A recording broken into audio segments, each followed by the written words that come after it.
Dear students, आज एक नया चैप्टर क्लास 11th का लेकर आए हैं, जो कि आपका एस ब्लॉक के तत्व। दो चैप्टर हमने क्लियर किए। पहला चैप्टर हमारा रेडॉक्स अभिक्रियाएं और दूसरा चैप्टर हमारा कौन सा था? हाइड्रोजन था। और हमारा तीसरा चैप्टर है एस ब्लॉक के तत्व। क्लास 11th का ये तीसरा चैप्टर है यस ब्लॉक के तत्व। तो वास्तव में यस ब्लॉक के तत्व होते क्या हैं, सबसे पहले ये जानते हैं। तो यस ब्लॉक के तत्व किसे कहते हैं कि परमाणु के बाह्य कोश का इलेक्ट्रॉन, ध्यान से मेरी बात को सुनिएगा, कि परमाणु के बाह्य कोश का इलेक्ट्रॉन यदि यस ऑर्बिटल में जाता है तो उन तत्वों को हम यस ब्लॉक के तत्व कहते हैं।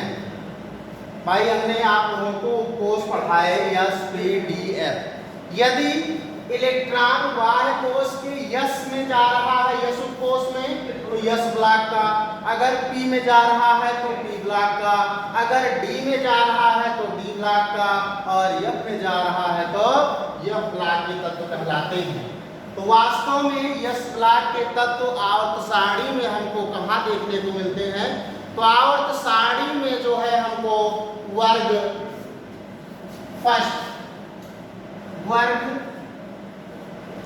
फर्स्ट और दूसरा वर्ग है हमारा वर्ग सेकेंड। यानी ये हमारा फर्स्ट ए है और ये हमारा क्या है? ये हमारा सेकेंड ए है। तो आवर्त सारणी में वर्ग फर्स्ट ए और वर्ग सेकेंड ए के तत्वों को हम यस ब्लॉक के तत्व कहते हैं। क्यों कहते हैं? क्योंकि इनके इलेक्ट्रॉन बाह्य कोश के यस उपकोश में जाते हैं, इसीलिए इनको हम यस ब्लॉक के तत्व कहते हैं।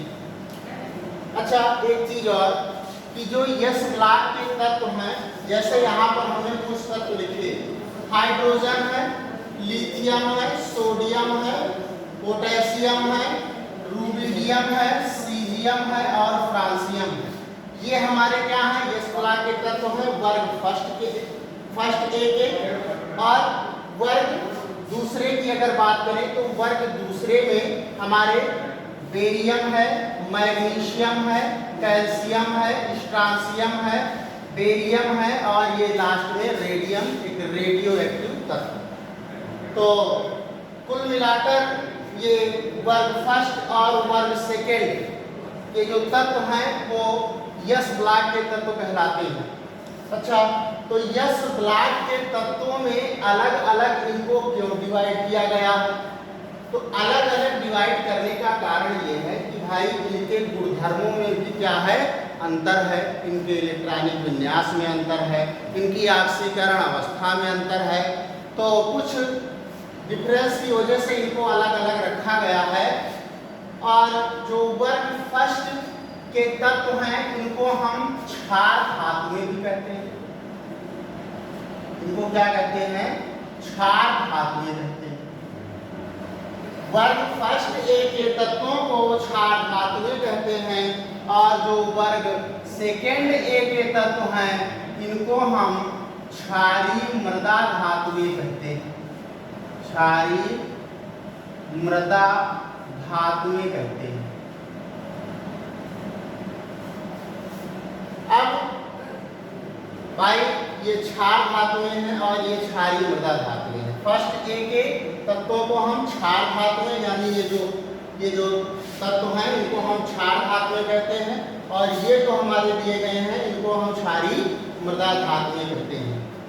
तो बात करते हैं इनके इलेक्ट्रॉनिक विन्यास की, लेकिन उससे पहले ये जान लेते हैं कि ये तत्व प्रकृति में मुक्त अवस्था में नहीं पाए जाते हैं। ये तत्व क्या हैं? प्रकृति में संयुक्त अवस्था में पाए जाते हैं। तो संयुक्त अवस्था में पाए जाने का कारण क्या है? कारण सिर्फ इतना है कि ये जो भी तत्व क्षार धातुएं और क्षारीय मृदा धातुएं हैं ये बहुत ही अवक्रियाशील हैं। इतना अवक्रियाशील है कि ये क्या होता है कि जल, वायु हुआ, अधातुएं हुई, तो इनसे ये बड़ी आसानी से अभिक्रिया कर लेते हैं। इसीलिए ये प्रकृति में मुक्त अवस्था में नहीं पाए जाते हैं। प्रकृति में इनकी जो उपस्थिति है वो संयुक्त अवस्था में होती है। क्या कारण है? कारण सिर्फ इतना है कि ये सब क्या है, ये सारे तत्व बहुत ही अभिक्रियाशील हैं, यानी बहुत जल्दी क्या करते हैं कि जल, वायु और धातुओं से अभिक्रिया कर लेते हैं। अब इनके इलेक्ट्रॉनिक विन्यास की बात करते हैं। तो जो हमारे फर्स्ट ए यानी क्षार धातुएं हैं, इनका जो इलेक्ट्रॉनिक विन्यास है, इनके बाह्य कोश का इलेक्ट्रॉनिक विन्यास होता है NS1, यानी सबसे बाहर जो हमारा इलेक्ट्रॉन होगा वो केवल एक होगा। बाह्य कोश का इलेक्ट्रॉनिक विन्यास क्या है? NS1। अब क्षारीय मृदा धातुओं की बात करते हैं, तो इनके बाह्य कोश का इलेक्ट्रॉनिक विन्यास होता है NS2। अब हम क्या करेंगे? इलेक्ट्रॉनिक विन्यास की चर्चा करेंगे। सबसे पहले इनका इलेक्ट्रॉनिक विन्यास कर लेते हैं। तो इलेक्ट्रॉनिक विन्यास करने का जो क्रम हमने बताया वो आपबाउंड प्रिंसिपल की सहायता से जो है इलेक्ट्रॉनिक विन्यास किया जाता है। ये यहाँ पर देखिए हमने बनाया भी क्रम। पहले 1s में, फिर ऊपर आइए, फिर 2s में, फिर ऊपर आइए 2p में, फिर 3s में, फिर ऊपर चले आइए 3p 4s, फिर ऊपर आइए 3d 4p 5s, फिर ऊपर चले आइए 4d 5p 6s। तो ये क्रम है इलेक्ट्रॉनों को भरने का। हाइड्रोजन का परमाणु क्रमांक 1 होता है 1s1। लिथियम की बात करें तो लिथियम का परमाणु क्रमांक 3 है, तो 1s2 2s2 और 1s2 2s1। यानी बाह्य कोश में देखिए एक ही इलेक्ट्रॉन जा रहा है, क्योंकि इससे बाह्य कोश का इलेक्ट्रॉनिक विन्यास क्या है? NS1 है। इसी तरह सोडियम का करते हैं 1s2 2s2 2p6, 2 2 4 6 4 10 और लास्ट में ये 3s1।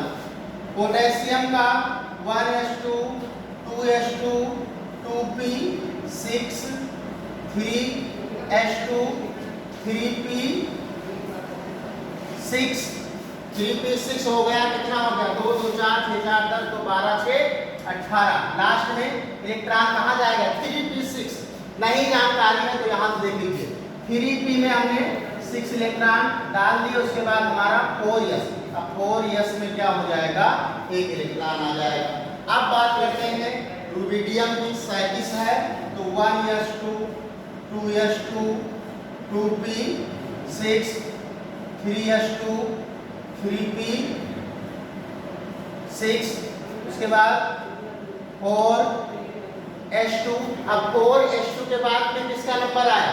4s2 के बाद नंबर आया 3d का, तो 3d, d में कितने होते हैं? 10 होते हैं। अब उसके बाद चले आइए 4p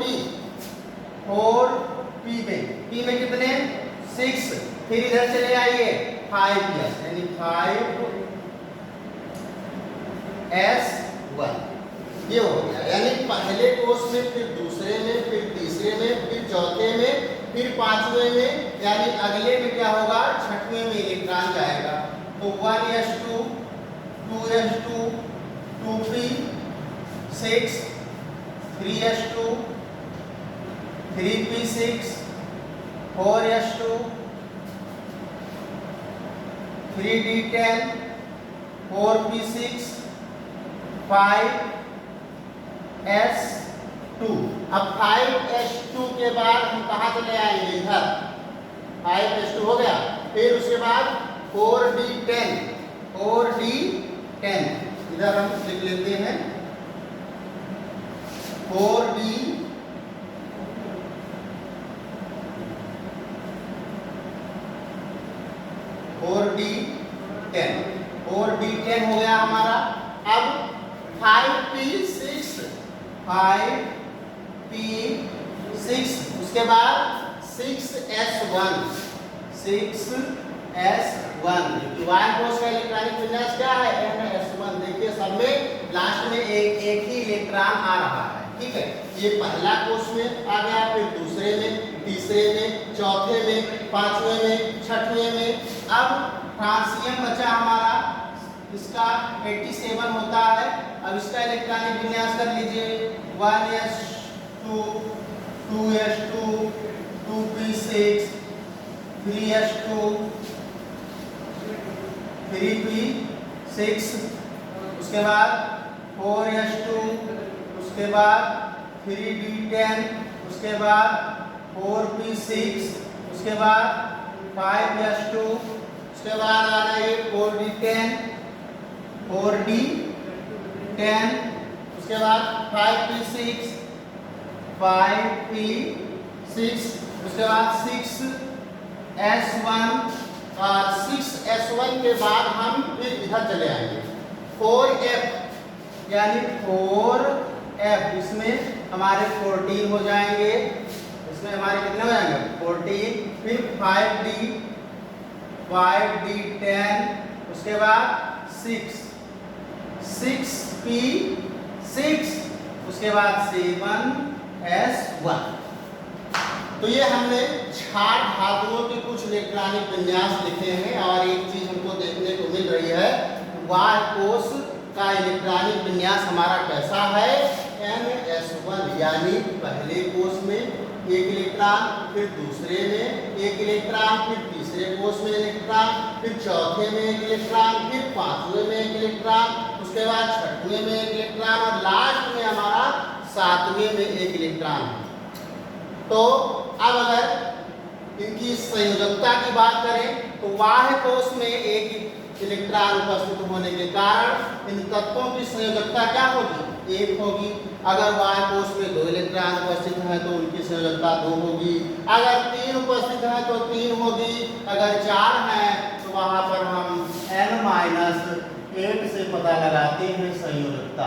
जो इलेक्ट्रॉन होते हैं बाह्य कोष के, उसे क्या करते हैं, 8 से उसको हम घटा देते हैं। इसी तरह से जो क्षारीय मृदा धातुएं हैं उनके इलेक्ट्रॉनिक विन्यास आप लोग खुद से करेंगे और नेक्स्ट वीडियो में हम आपको बताएंगे कि इनकी कौन कौन सी प्रॉपर्टीज हैं और ये एक दूसरे से कैसे डिफरेंट हैं। ठीक है, तो कुछ प्रॉपर्टीज जो हमने तत्वों के आवर्ती वर्गीकरण में पढ़ा कि इनकी परमाणु त्रिज्याओं में कैसे परिवर्तन होता है, इनकी आयनिक त्रिज्या में कैसे परिवर्तन होता है, इनकी विद्युत ऋणात्मकता क्या होती है, तो ये सारी प्रॉपर्टीज का अध्ययन हम अगले वीडियो में करेंगे।